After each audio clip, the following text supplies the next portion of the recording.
el pecado y el enemigo busca que nosotros no entremos a sumergirnos en ese océano infinito del amor de Dios. Y nos quiere confundir. Y entonces de múltiples maneras se busca que afectar esa verdad de quién es Dios y quién somos nosotros. Y entonces por eso, como en todos los otros campos, se busca confundir, mentir y engañar. Y los engaños más comunes son que la misericordia entonces implica que ya no interesa el pecado. Que la misericordia es, diríamos, ajena a la justicia. Que la justicia ya no cuenta, que puedes pecar y hacer lo que te da la gana y Dios es misericordioso y siempre te va a perdonar. Y es cierto, Dios es misericordioso, Dios nos perdona, nos ofrece su perdón, pero Dios quiere que nosotros tomemos conciencia de la gravedad del pecado. Y solo tomo conciencia plena de la gravedad del pecado cuando me alegro en su perdón. Y Él no se cansa de perdonar. Yo me canso de pedirle perdón. Y entonces el mundo, el enemigo, quiere que nosotros ya no le pidamos perdón. Que pequemos, que nos alejemos de Él, como si eso no tuviera consecuencias negativas para nosotros. Y nuestro camino de peregrinos, discípulos y misioneros, necesita que una y otra vez, mientras que vamos peregrinando en este desierto, necesitamos acudir a la fuente de esa misericordia, de su perdón, y por eso el Señor gritará con voz potente en esa fiesta de las tiendas que veíamos en el tiempo de Cuaresma. El Señor dirá: vengan a mí todos los que tengan sed. El Señor quiere que nosotros tengamos sed de su perdón, que tengamos conciencia de que necesitamos su perdón y que esas curaciones, que son esos perdones que el Señor nos concede, los necesitamos y no nos desesperamos, no nos desanimamos, porque el Señor no se cansa, no se impacienta con nosotros.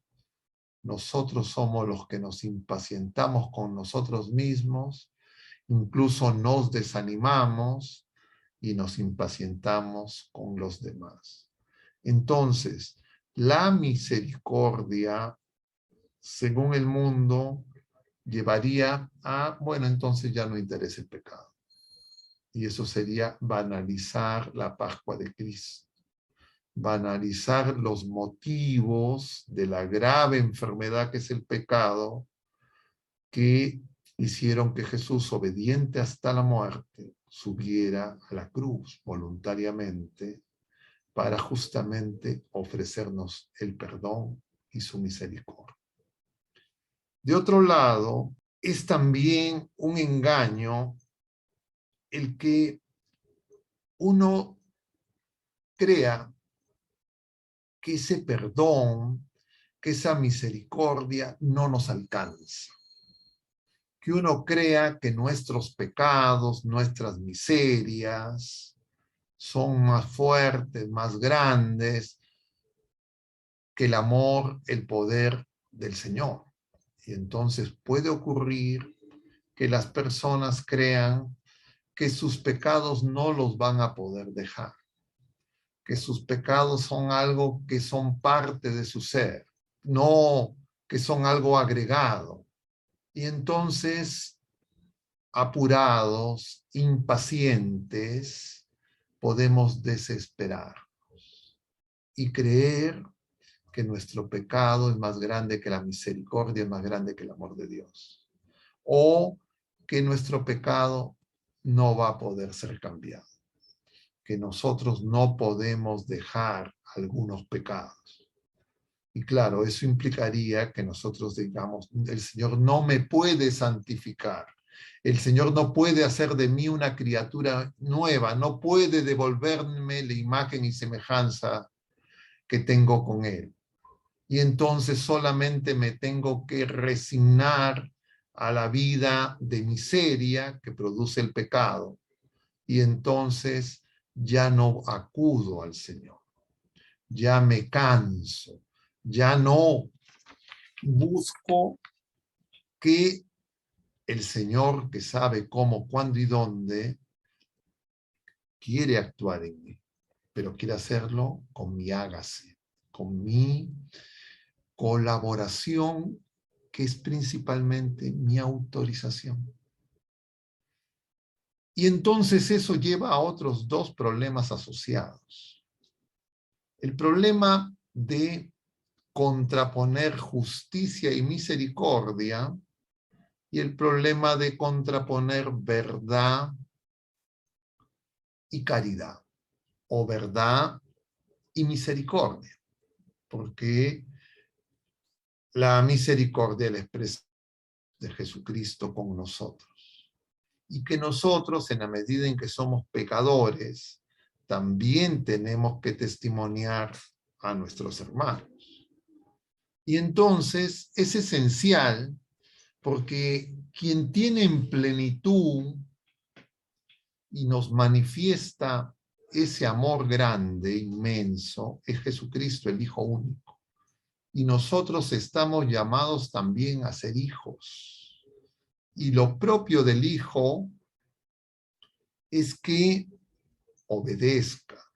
Y el mandato es que nosotros amemos como el Señor nos ama.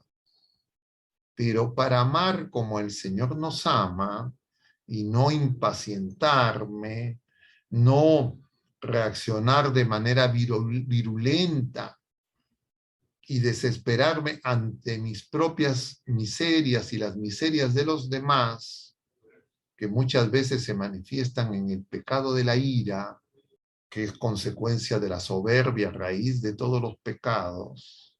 El Señor misericordioso, que nos da su amor, nos da su espíritu, nos explica la verdad completa, nos santifica con el Espíritu Santo, nos hace de nuevo, nos transforma, hace que nazcamos de nuevo, le dice el Señor a Nicodemo en lo que hemos estado viendo desde este lunes, en el capítulo 3 del Evangelio según San Juan. Nacer de nuevo. Nicodemo no lo puede entender porque no entiende la obra de la gracia. Y entonces muchas veces nosotros podemos creer que justicia y misericordia son cosas contrapuestas. Y el Señor es justo y el Señor es misericordioso. Y en consecuencia no pueden ser cosas diferentes. Pero justamente la misericordia de Dios nos hace justos. Sin la misericordia de Dios yo no puedo ser justo con Dios. Darle a Dios lo que le corresponde. No puedo ser justo conmigo mismo y ser fiel al Señor para responder con ese hágase y Él pueda realizar la obra de la santificación, que es la obra buena que Él quiere hacer en mí. No puedo ser justo con los demás. Igual que si es que yo no le creo al Señor, yo no soy fiel con el Señor, no puedo ser fiel conmigo mismo, no puedo ser fiel con nadie. Pero siendo Dios misericordioso y siendo justo, la misericordia precede a la justicia. No es que el Señor primero me pide justicia para luego ser misericordioso, sino Él es primero misericordioso y por su misericordia me hace justo. Me hace capaz de darle a Él lo que le corresponde y darle a todas las otras criaturas y a mí mismo lo que me corresponde, lo que me es debido, como hijos de Dios, como parte de la familia de los hijos de Dios.